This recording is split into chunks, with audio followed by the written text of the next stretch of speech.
Hi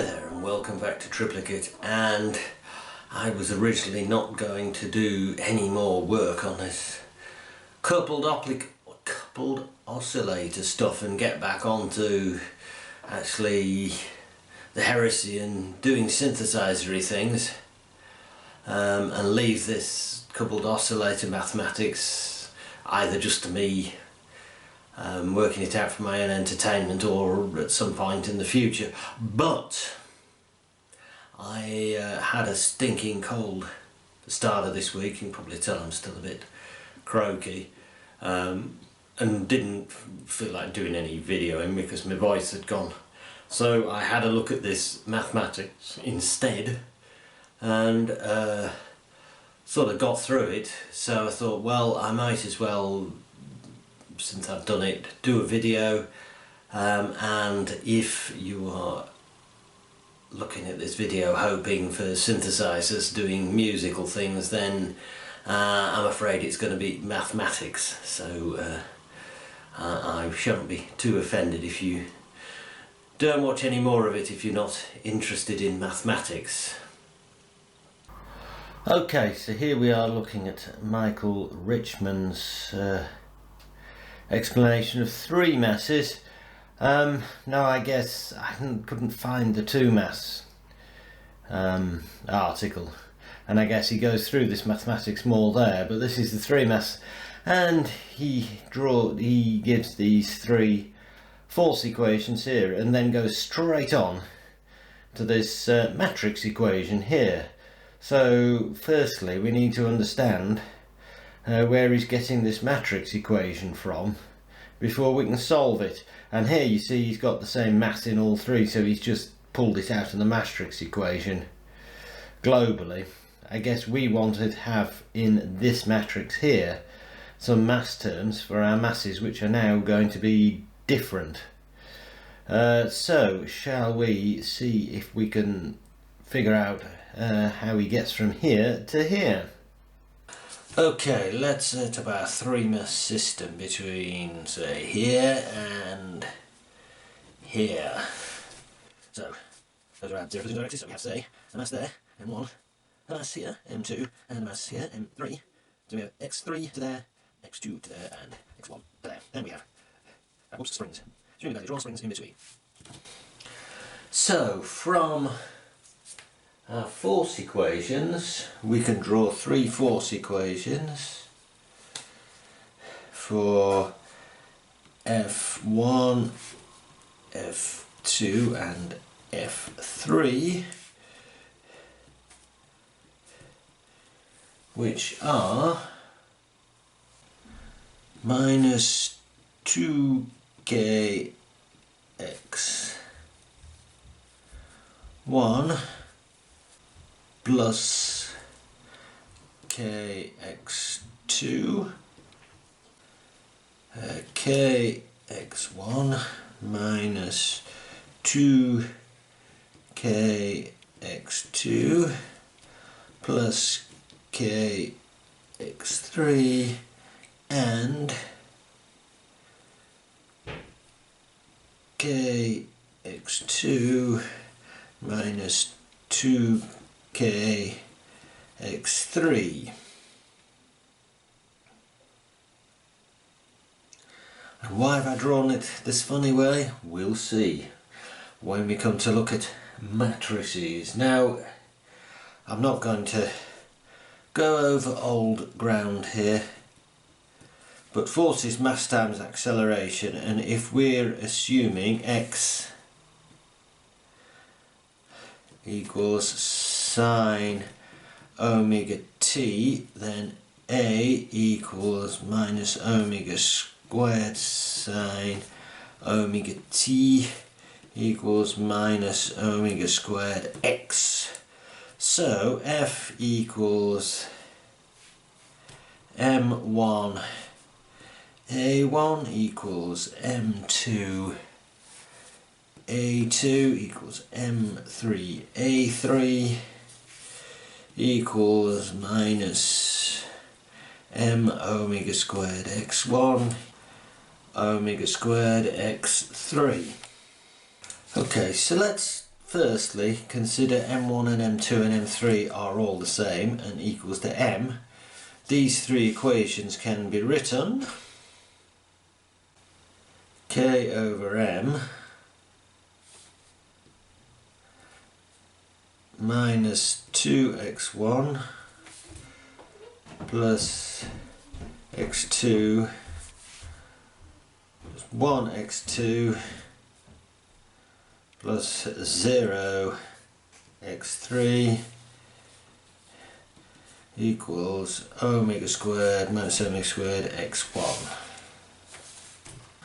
And similarly for x2 and similarly for x3.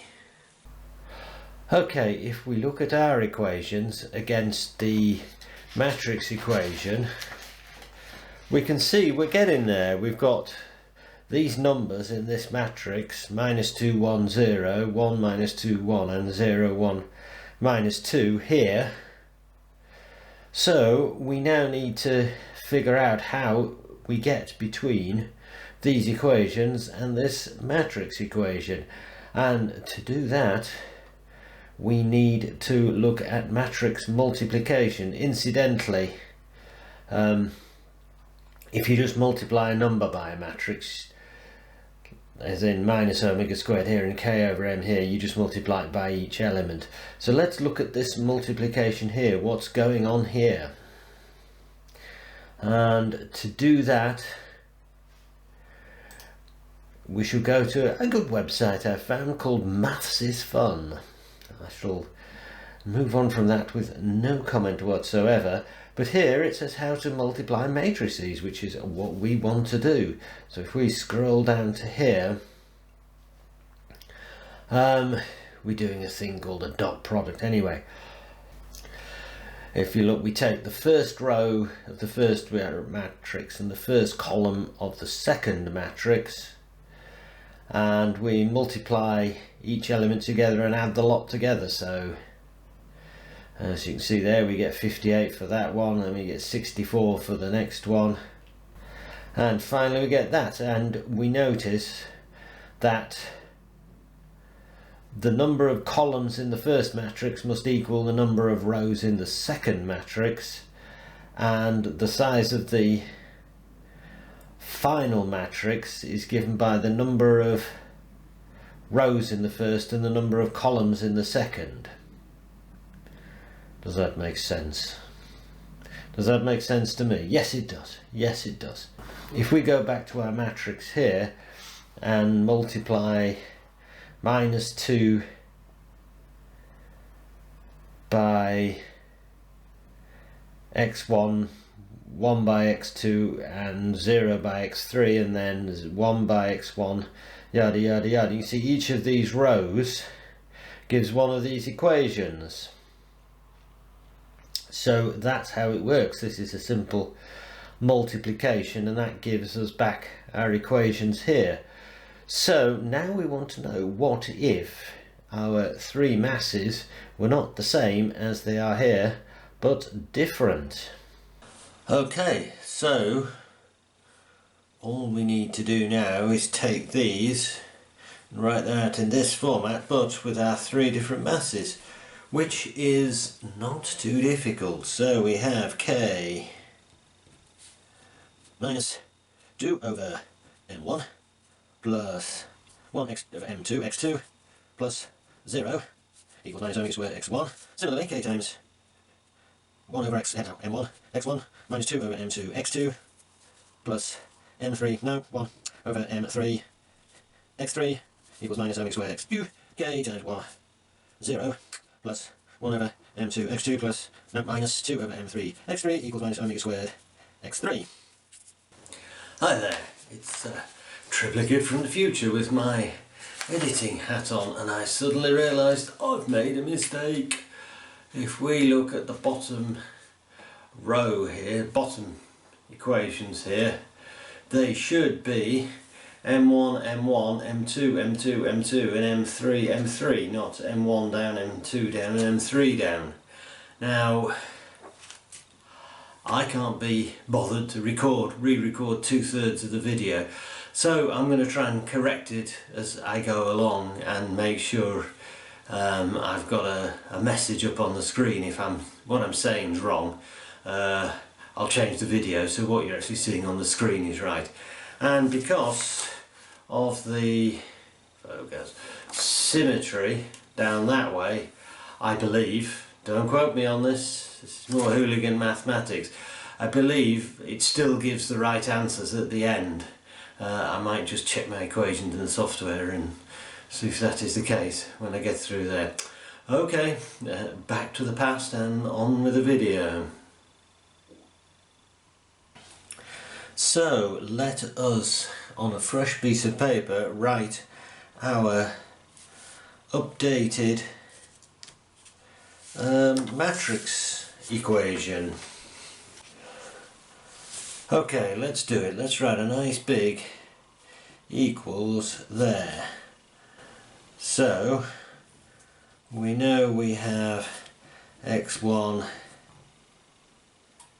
x2 and x3 this side, and our big matrix, which is the one we want, and we have a k here, and minus omega squared here, and again our x1, x2, x3 here.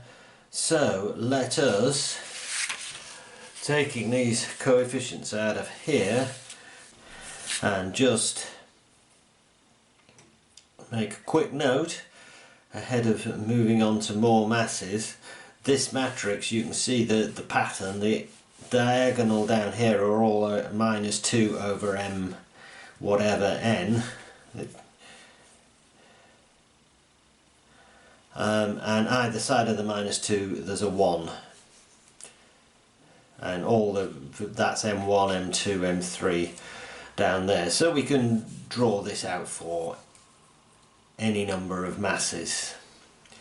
Okay, so can we solve that? Now Richmond puts A, B and C in there, don't know why, don't know where they came from, so I'm going to do the hooligan mathematician and pretend I didn't notice they were there. So we have this equation and we want to solve it. We don't care about the amplitudes so much, we care about the frequencies.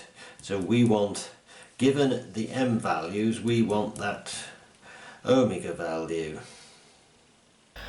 Okay, to solve this equation we need to delve into eigenvectors and eigenvalues. So here we are in Maths is Fun, and these eigenvectors and eigenvalues are generally used, or quite often used, in graphics for stretching and rotating and what have you images. There we show a dog that's been skewed. And if we go in the mathematics of it, yes, we have a square matrix A and an eigenvector, which is a one column matrix, and an eigenvalue they've called lambda, which is just a number. So if we multiply our square matrix by our single column matrix, we get the single column matrix times a scalar, a number, which is exactly the form of that, and the form of our one with masses in too. So how do we solve one of these equations? Okay, so how do we find these eigen thingies? Well, you can look at this website and go into it and probably end up knowing more about this kind of stuff than I do. But I'm just going to sort of crash on and work it through. This is the kind of thing I really don't like. You just plugging stuff into mathematics and don't know what it means and what's happening, and assuming something that comes out of the end that means something. but I really don't propose to spend a lot of time on matrix stuff because I've got lots of other stuff I'd rather be doing. So we take our eigenvalue and multiply it by an identity matrix, which is that, just a row of ones. So we're doing like with like, and remember our eigen is minus omega squared. So we bring it all to the left hand side, we get that, and we can see what they've done with their equations. We can calculate that to one matrix there, and then we take the determinant.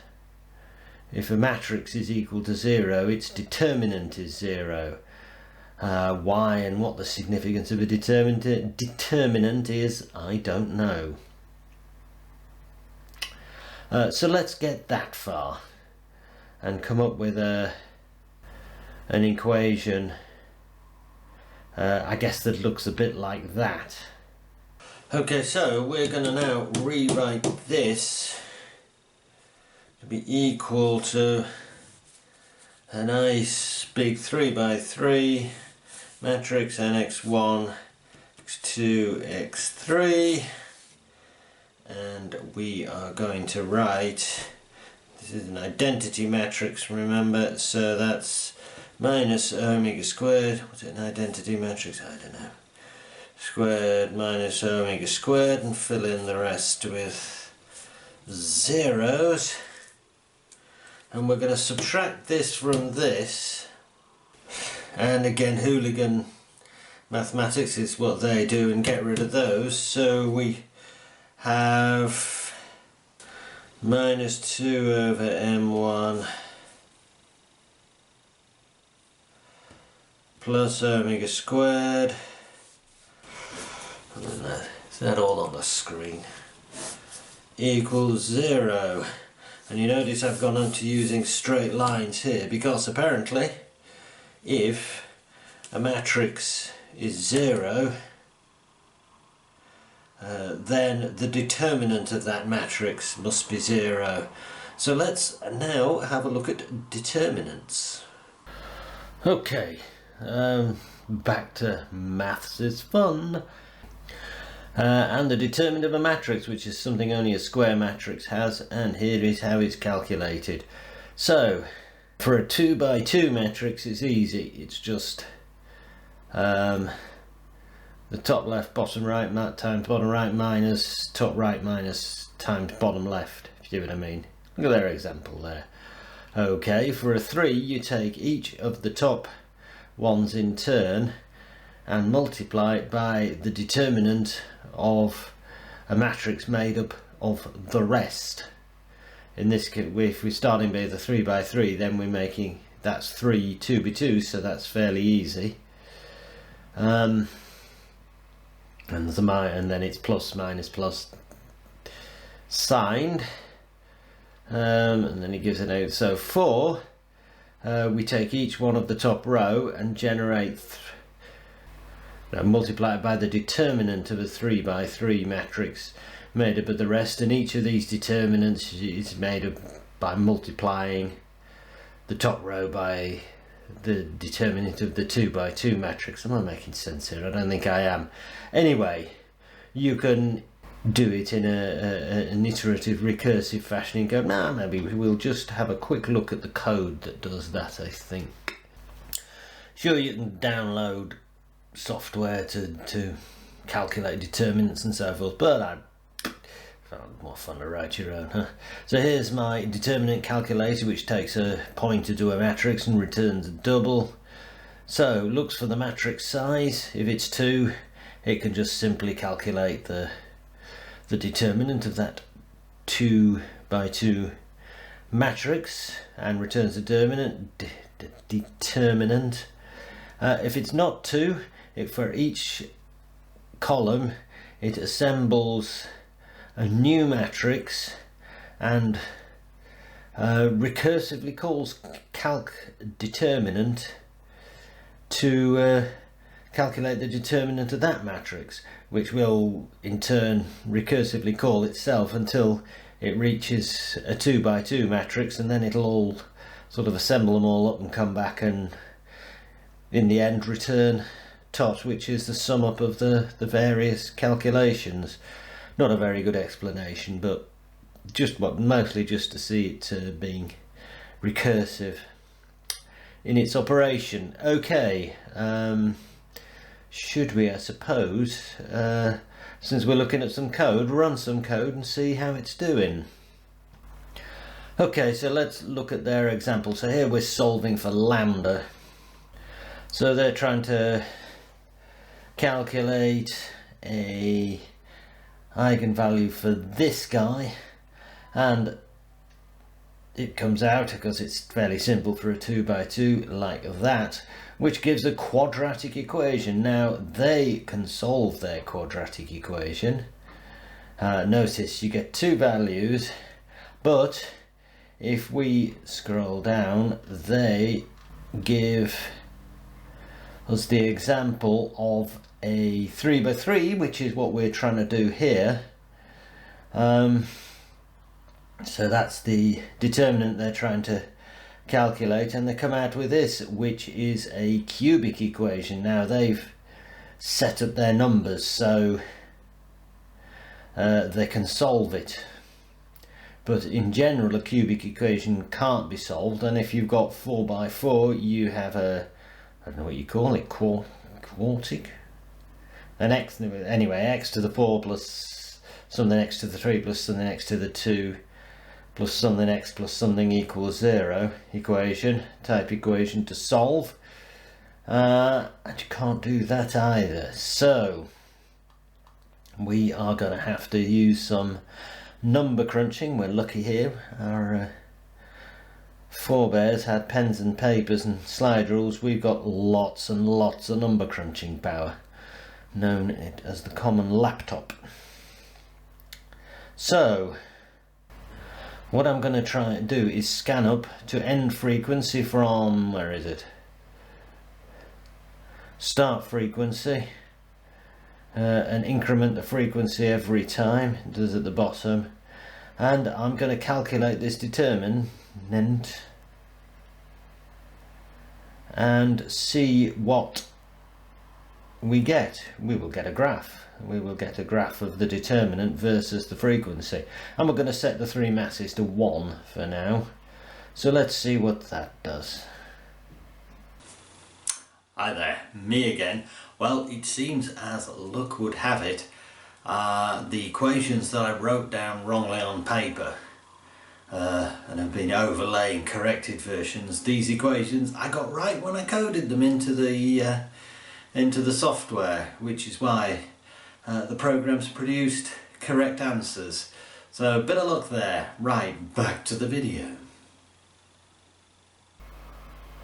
And many mass calc, if we press that,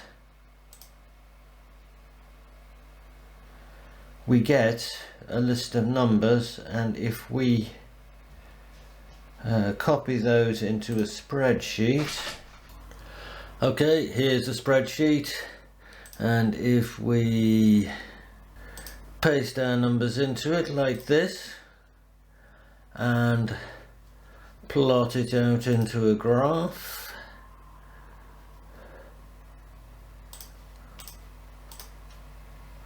we get this. And if I look in this one, this is a slightly better version of the same. So tweak the graph, we can see that with the determinant is 0 when the frequency is 0.76 something, 1.41 odd, and 1.86 something. And if we go back to Michael Richmond, we get 0.76, 1.414 and 1.848 are the numbers he quotes. So that system will work. All we need to do now is, when we get here, write a little bit of code which sort of zeroes in very accurately on the actual number, the root where the where the determinant is 0, and we know we found one of the frequencies of resonance for those particular combination of masses. Again, we're looking at one masses of three masses the same, so we can compare our results with the published results. Okay, so we do have that little bit of code already written. I just stopped it working for that, so let's run it again and see if we can find our resonant frequencies for our three mass system with the masses all the same. So let's go many mass calc, right, and it prints the numbers again, but they're the same. Alright, crossing frequency, let's look at the middle one. That's 1.414213 against published 1.414, but that is actually the square root of 2, he tells us. So 1.41421356.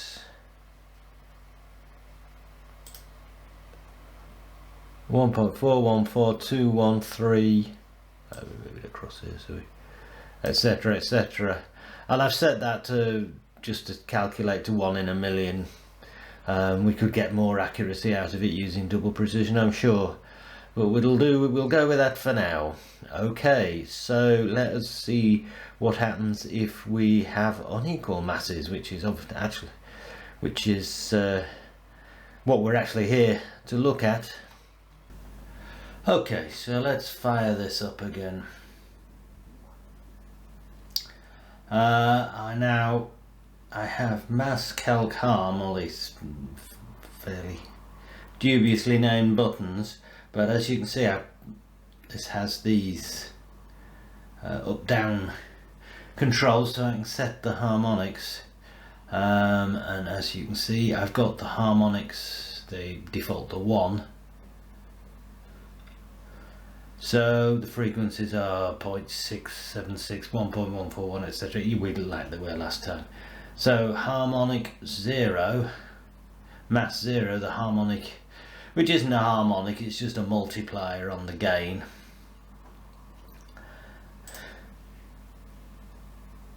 We're going to set that to 1.1 and that to 1.2. And just a note, because we've been putting mass in our equations, the mass of the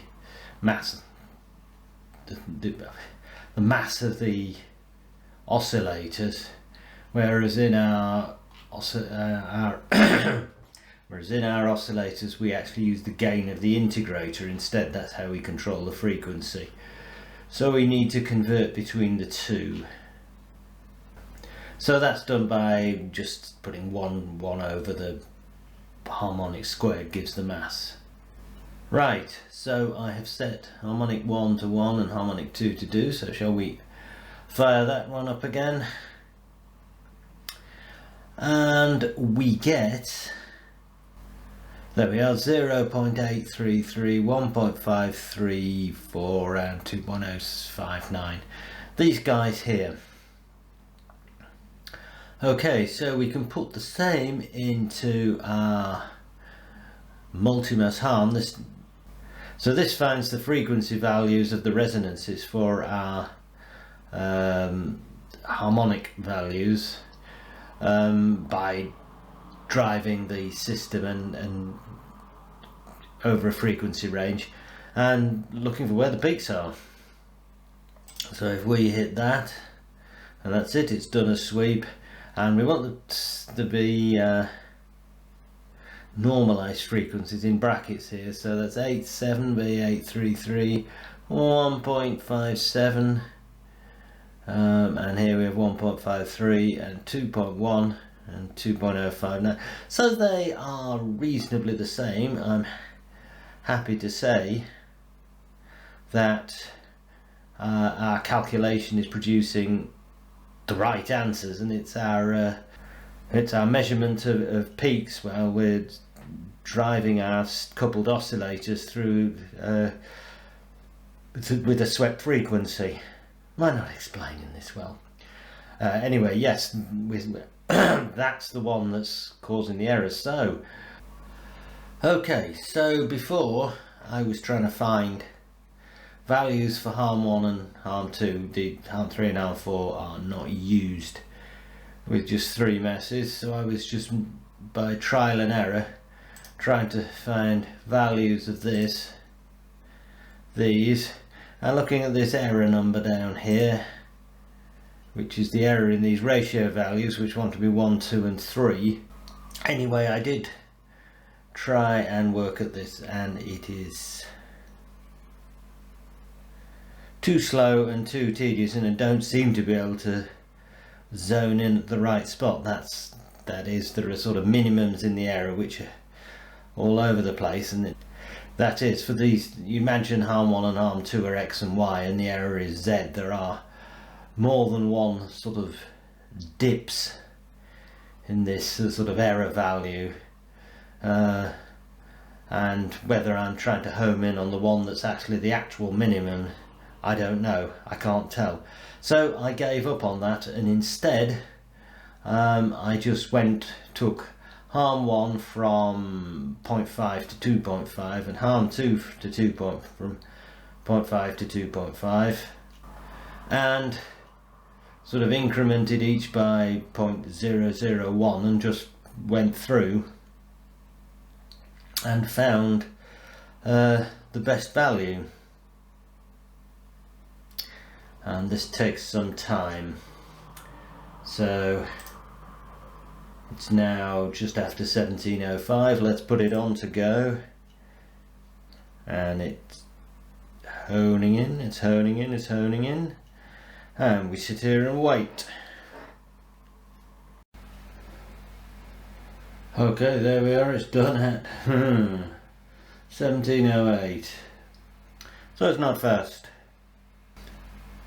So now let's feed these harmonic values here back into our system, our coupled oscillators, and see how it actually fares, see if our calculations are correct. Okay, so here we are. These are the numbers that came out of our program, so I've put them into here. So let's fire this up and see what comes out of it. Okay, that's the simple test that we'll just do a sweep, and the impulse, that's the, the plucked sort of sound. So that's done that, so shall we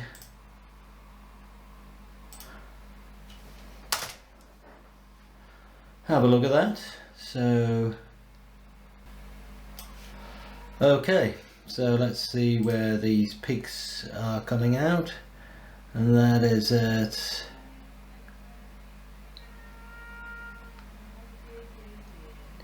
160 Hertz.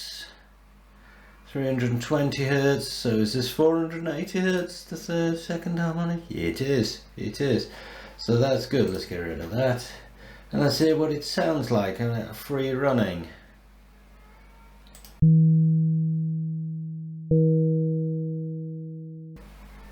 Well, that sounds like harmonics to me, 3 harmonics. So I think we've got to call that, after some pretty hairy mathematics, a success. Well, not sure whether I should be wearing the silly editor's hat or not, but I'll wear it anyway. So that's it, got to the end of the video, and edited all except this bit, the wrap up. Quite happy with where we got to. Yeah, we can do it. We can come up with mass or gain or harmonic values. Again, my terminology is not always the best, but anyway, we can do that to get a nice harmonic sound. We've only done it for 3 masses, but with improvements to our our algorithm for finding the masses that give us the harmonics we want, I think we could do it for quite a few masses. Now we don't need it for the Heresy because driving the system even with inharmonic masses seems to give a harmonic result, and we've got the processing power to use lots of masses which will produce a harmonic result anyway.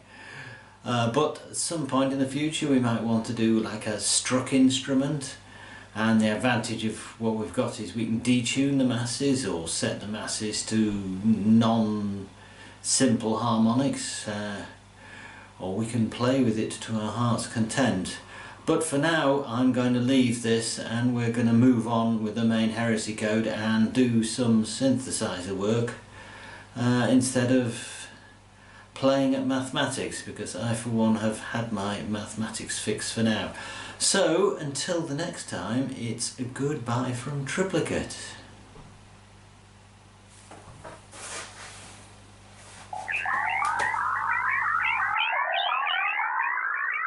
Goodbye.